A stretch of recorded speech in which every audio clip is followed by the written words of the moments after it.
Hello everyone, welcome back to my channel, to a brand new blog. আশা করি তোমরা সবাই খুব ভালো আছো আর সুস্থ আছো।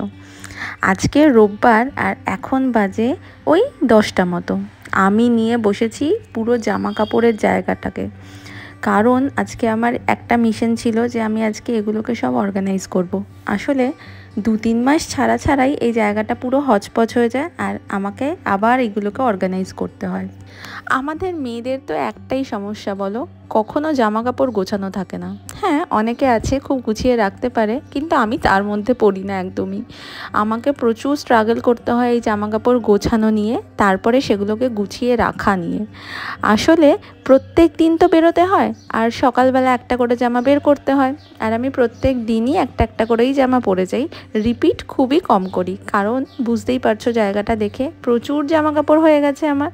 তো আজকে ভাবলাম যে এগুলোকে একটু ঠিকঠাক মতো গুছিয়ে রাখি, আর তার সাথে যেগুলো পরি না একদমই সেগুলোকে একটু বাদ দিয়ে দিই, কারণ জায়গাটাকেও খালি করতে হবে। তো নাহলে আর নতুন জামা কাপড় রাখারও জায়গা হচ্ছে না আমার।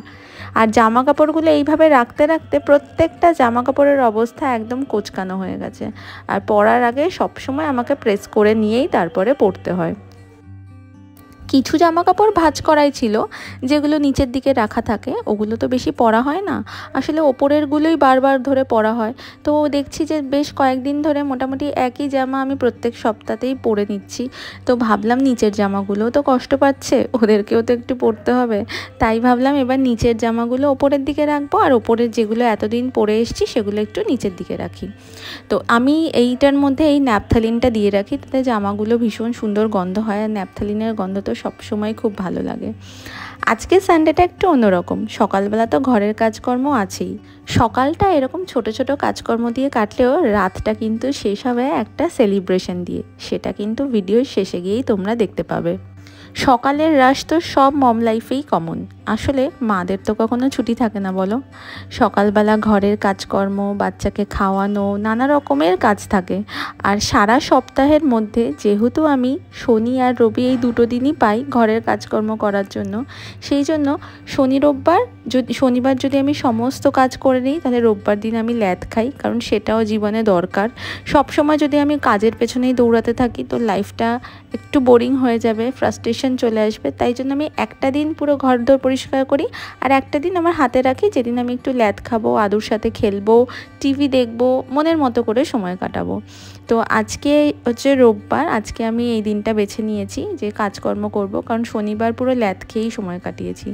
তো একটার পর একটা জামা কাপড়ও গোছানো চলছে আমার ওদিকে। এই জামাটা প্রায় অনেক বছর হয়ে গেছে, আমার বিয়ের পরে সেকেন্ড ইয়ারে আমাকে আমার শ্বশুরমশাই গিফট করেছিল। তো ওই জামাটা আর এখন গায়েও ঢুকছে না, তাই ভাবলাম এবার ওটাকে বাদ দিই।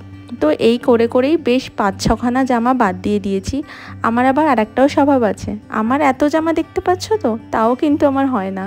এর মধ্যেও আমি বোনের থেকে নিই, আমি আমার ননদের থেকে নিই। যেমন এই টপটা হচ্ছে আমার ননদের টপ।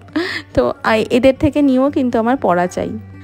আর মাদের একটা কি বলো তো, যে একটানা সবসময় তো কাজ করা যেতে পারে না। এই যে চলে এসেছে আমার আদু মহারাজ, সে আমার সাথে একটু জামা কাপড় গোছাবে, আমাকে একটু হেল্প করবে, ওর সমস্ত কাজেই তো আসা চাই। তো এখানে একটু একটু সময় কেটে যায়, তাই জন্য আমাদের কাজ করতে না অনেকটা টাইম লেগে যায়।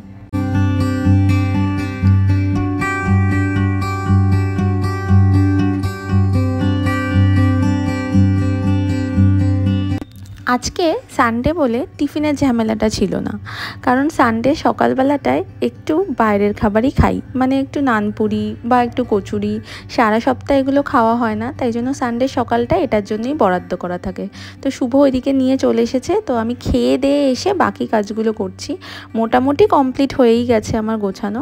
আমি এবারে পুরো একদম ফিক্সড করে রেখেছি যে যেদিন যেগুলো পরবো সেগুলো আমি অন্য জায়গায় রাখবো, তারপরে একেবারে গোছাবো, কারণ প্রত্যেক দিন তো গোছানো পসিবল হয় না, তাই জন্য জায়গাটা হচপচ হয়ে যায়।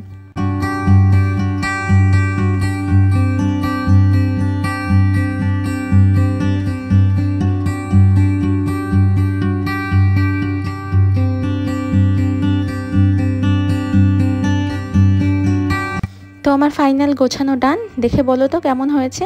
এইখানটায় আমার সমস্ত অফিস ওয়্যারগুলোই থাকে, অফিসে যা যা আমি পরে যাই সেই সব জামা কাপড়গুলো এখানেই আছে। একটু দেখে জানিও তো। আর তোমরা কিভাবে এরকম জামা কাপড় ম্যানেজ করে রাখো আমাকে একটাও কমেন্টে জানিও। আর এই যে জামাগুলো দেখছো এগুলো সব হচ্ছে আমি বাদ দেবো, কারণ এগুলো আমি আর পরবো না। কিছু যাবে আমার বড় আলমারিতে, আর কিছু একদমই ফেলার, যেগুলো কাউকে দেওয়াও যাবে না। সকালবেলাতেও কাজকর্ম করে খাওয়া দাওয়া করে কেটে গেল। এখন বিকালবেলার সময়, এখন বাজে ওই সন্ধ্যে 7:30 মতো। নিচে এসেছি। আজকে ছোটদি মানে আমার শাশুড়ি মায়ের মা, মানে আমাদের দিদা, ওনার আজকে 77th বার্থডে। আসলে একটা বড় ঝড়ঝাপটা দিয়ে গেছে লাস্ট ইয়ারটা, সেই জন্য মা বলল সময় থাকতে এটাকে ধরে রাখা যাক।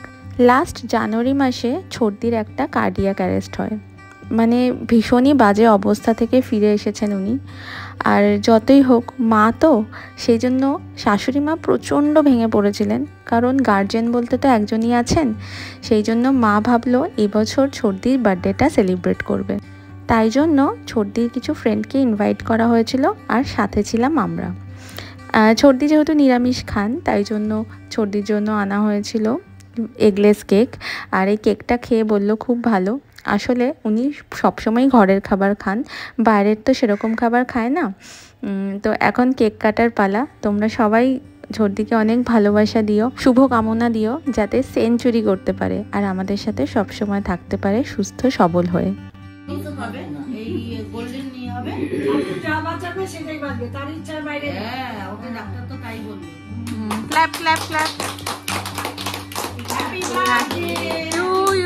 Happy birthday. কাটো আবার, কাটো। হ্যাপি বার্থডে ডিয়ার ছোটদি, হ্যাপি বার্থডে টু ইউ।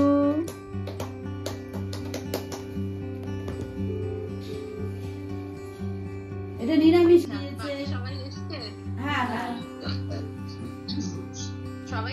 সবাই এসেছে কোথায়? তুমি না আসলে কি সবাই পূর্ণ হলো? নাতি নেই, নাতি নেই, বলছে তুই নেই তাই। রাতের মেনুতে ছিল লুচি, বেগুন ভাজা, ছোলার ডাল, চুষির পায়েস, চাটনি। খুব সুন্দর একটা সেলিব্রেশনের মধ্যে দিয়ে আজকের দিনটা কাটলো।